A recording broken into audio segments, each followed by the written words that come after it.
channel. This is Tita Lavinia of Tita sa Fashion Tree, and for this episode, let me give you some updates on our girls. Everyone has been dispatched to their international competitions, so if you want some updates, please stick around. Please subscribe to the channel as well as hit that bell notification button for your weekly pageant fix. Hey guys, I hope that you're doing well. Oh, I have company. That's Elliot. If you remember him, he's a lot bigger now. And of course, that's Bowie. Definitely a lot bigger now. So don't mind them. But anyway, the reason why I am giving you content in the middle of the week is because it's inevitable. All of our girls have been successfully dispatched to their international competitions. And I feel like this is the right time to at least give you some update on what's been happening with them. So before I start, I want to give a shout out first to the new Miss USA. She is, of course, Arbany Nola from Texas, and she is half Filipino, so a lot of us are really very happy for this win. I'm just not so sure if she is the first Miss USA with Filipino descent, but I do know that she isn't the first Miss USA with an Asian descent. So whatever that is, I am really very proud. Not because she's Filipino, but we also followed Arbany's journey at Miss USA, and just, let me tell you, this one is strategic. She knows what she wants. She's very creative. She made a lot of her clothes for the competition. Everything is well thought out with her. There is purpose in her preparation, and I like the fact that even her social media posts are well managed. So I think that, she has all of the ingredients or the attributes of someone who can do potentially well at Miss Universe. So today is October 4th. I actually just came from another event, and I thought that this would be a good time to give you an update because finally Roberta Tamundong, or Qrown, is already on her way to Bali. So at least now everything is in order. We're just waiting for their respective competitions to take place. So I'm going to start first with Gabby Basiano. So she left a week ago. Her competition is between September 27 to the finals, which is on October 14. So this October, we are going to be really very busy. We have all of these competitions happening. I do know that even Mr. International is going to have their competition for only about a week, and that's going to be on October 30th. And then there's another minor competition, the competition for Alexandra Rosales, the event that I just came from. So Alexandra will be competing at Supermodel Worldwide, if I'm not mistaken. So that's going to be in India this October 15th. So the second week of October is really going to be very busy for us pageant fans and pageant admins as well. So Gabby, of course, has been giving us a lot of visuals. I'm very happy about this because Gabby is known to be someone who can deliver, especially with the fashion. So I'm glad that she hasn't let us down. I mean, of course, I'm pretty sure there will be some hits or misses there, but that's fine because Gabby is known to be someone who really loves to play with fashion, and if she can bring the same energy to Egypt, then I think we're good to go. And so far, we're good to go. So for Gabby, she's very lucky because Gabby and the rest of the Miss Intercontinental girls are housed at the Meraki Resort in Sharm El Sheikh. Now, this is a different resort from Cindy Obiñeta's venue when she was crowned last year. So it's still under the same group of hotel chains, but this one is newly opened. It's really swanky. I checked on the photos from their platforms, and it has that very rustic feel. It's very beachy, whites and beige, really beautiful for selfies, and a lot of these materials for social media. So I think that Gabby is really very lucky. I feel like they're well taken care of because Gabby has been updating us on her day-to-day life in Egypt. So even her breakfast is documented, and I'm looking at the breakfast spread that was given to her, and I was like, yeah, I want that. So what I like about Miss Intercontinental this year is that it just seemed to have upped its gloss factor. In fact, Miss Globe and Miss Intercontinental this year just seemed more HD, more organized. Even when they were still waiting for the girls to come in, they designed activities for the girls who were rather early. So I really like the idea that there is a reason to actually dress up, to actually look the part, even if they are mostly at the resort hotel. I mean, why wouldn't you enjoy that? Because I remember there was someone who mentioned that they don't really go out of the hotel premises, or that they party all the time. And I was like, if this is an arrangement between the sponsor and their beautiful locations, I mean, it would really make sense to focus their activities at the hotel resort, because that's exactly what they're pushing for. That's exactly the purpose of this partnership, to really promote the area, to promote the property. So if they have like nightly themed parties, I don't see anything wrong with this, because this is basically just sprucing up the dinner arrangement of the girls who are already there. So when they arrived, they were given a welcome party, of course, and then somewhere along the way, they had the 70s party, which I really, really liked, because this was the day that Gabby donned her short wig and really rock the Linda Evangelista style 70s vibe. So I like the idea that they took some inspiration from the photo shoots that she released before, and then, rehashed it, and then, just gave it new life. And I felt that it was just a really good move. I mentioned this on my live session the last time, that it seems like a really good idea to pull from other looks and even use other garments from other looks that we've already seen, if they're really going for sustainability. Because yeah, here in the Philippines, we have really good clothes, and then, really good ideas when it comes to styling. That was exactly my sentiment when I saw her at the sashing ceremony. She was one of the favorites there, and she really looked the part. She was really dressy. She looked really prepared, and only because she wore part of her iconic perla gown.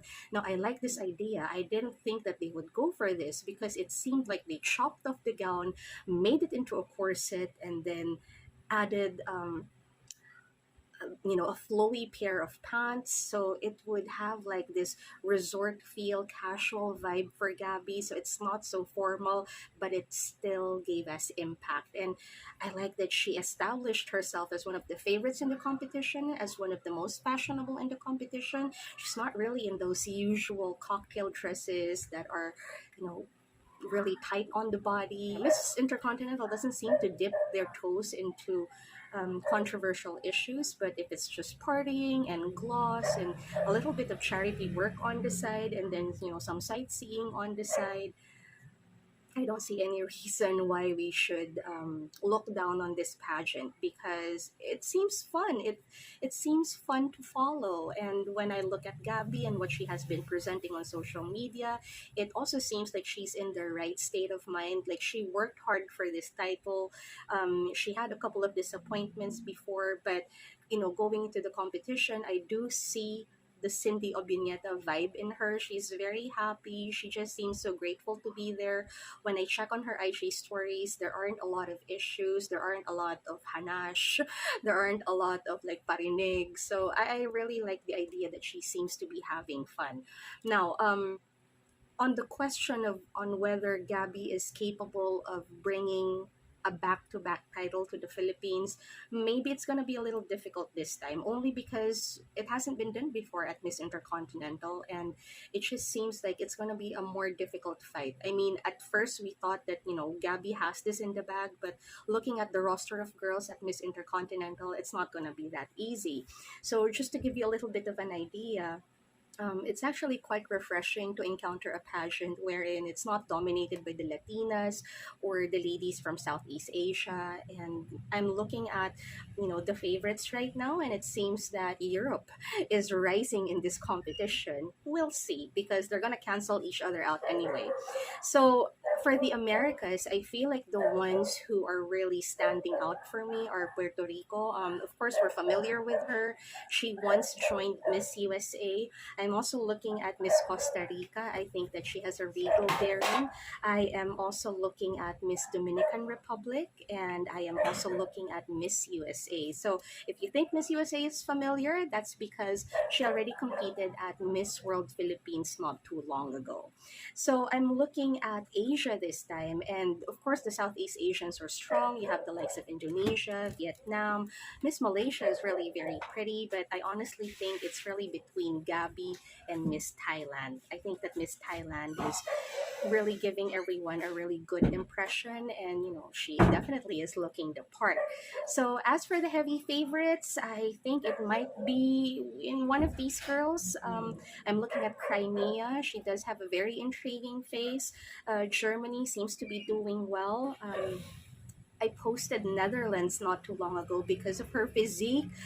She reminds me of Pia, actually, and I think that one of the heavy favorites in the competition is also Miss Czech Republic. So yeah, definitely Gabby has to step up at the competitions that matter. These are, of course, for the interviews and then the preliminary competition. So I did check with Gabby a few nights ago, and she mentioned that from the 11th to the 14th, these are the events that we should really wait for at Miss Intercontinental. Not because Miss Intercontinental has grand plans for these activities, but it seems that these are the dates wherein Gabby would really go for the kill fashion wise. We wish that she aces this and breezes through the competition. Now I know it's going to be more difficult at Miss Intercontinental because it's not the usual setup that we're used to at the other pageants, because at Miss Intercontinental they round up the beautiful girls from each continent and then they just pick one. So you have to stand out in your continent. So that's going to be a little difficult. But whatever that is, I'm glad that the girls are well taken care of and that they seem to be having fun. And whatever happens, that's already in their albums, that's already on their social media. That's already an experience to experience Egypt. I mean, for someone like me who loves history, who loves the idea of traveling and just the idea, the idea of traveling to these historical places, I just think that they're really very lucky. So I'll move on to Chelsea Fernandez this time because Chelsea is in Albania. She has been there for about 2-3 days. So there hasn't been a lot of activities yet. So the good thing was that Chelsea did make it. So she wasn't late or anything. So if we will be seeing more activities at Miss Globe, definitely Chelsea will be part of this or these activities. So I was glad to see the uniform. It changed from the usual cohort. So I think the first sighting of the Miss Globe uniform was in the dress form. And I was like, yeah, merch. I'd like to buy that. I could definitely wear that. So it was really nice. Let me just give you a little bit of like chica about Chelsea, because I think those of us who have a little bit of like more involvement with Chelsea, because I did get to interview her. I know members of her management team. So we were like really holding our breath for Chelsea because this was Chelsea's first trip abroad. And I think that's going to be really too much for a first timer because she traveled, of course, from the Philippines to Dubai to Turkey, if I'm not mistaken, and then moving on to Albania. So that was just such a long trip for a first timer. So kudos to Chelsea. I do know that she got lost at the Dubai airport, and poor Chelsea, she probably seemed frantic and just frazzled with the whole thing, but she has guidance, she has support, of course, of the Filipinos, and I'm pretty sure that in any airport around the world there will always be someone who can help. So yeah, Chelsea had such an experience traveling, and in fact, I heard from a little birdie that she left her arrival outfit. So if you notice, she arrived in a pink outfit, but that wasn't supposed to be her arrival outfit. Now, not that it mattered though, because I think that with Chelsea, the good thing about her trip arriving at least a day early was that at least she had a little bit of time to acclimate herself with the weather, because I'm looking at her post and it seems that she wasn't prepared as to how cold Albania would be because she's always covered up. So whatever that is, I hope that she has the time to like center herself and really just I don't know, get a feel of everyone and then get a feel of her environment. So I checked on her socials today. It seems that, you know, she's calmer now. It seems that she's more organized. She joined the ladies for welcome dinner. She was in a chartreuse cohorts, which I really, really like. I know a lot of people are commenting about her makeup looks, thinking that it seemed a little strong or it seemed a little hard. Now, I figured out somewhere that this wasn't Chelsea's doing, by the way.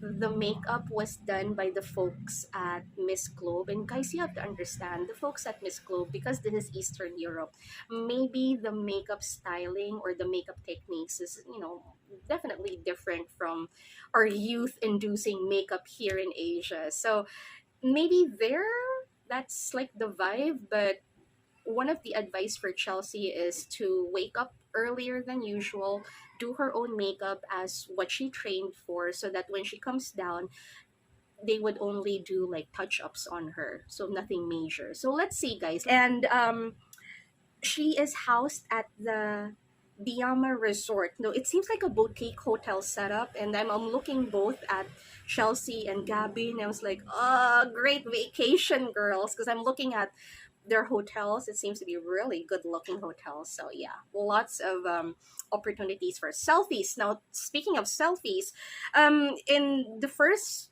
days of Chelsea's stay there, she was able to capture like a bit of a speech from Miss Maya's Pilar. Now, I've known about this for quite some time. It's just that now they're really scrambling for votes. And this is because Miss Globe this year is going to be vote heavy. They're going to have a lot of social media activities and they're really looking at numbers. Chelsea's competition is going to be on October 15th. So this is a day after Gabby. So it's going to be very busy for us. So make sure you drink enough vitamins and you get enough sleep, because I'm expecting you guys to make puyat with me.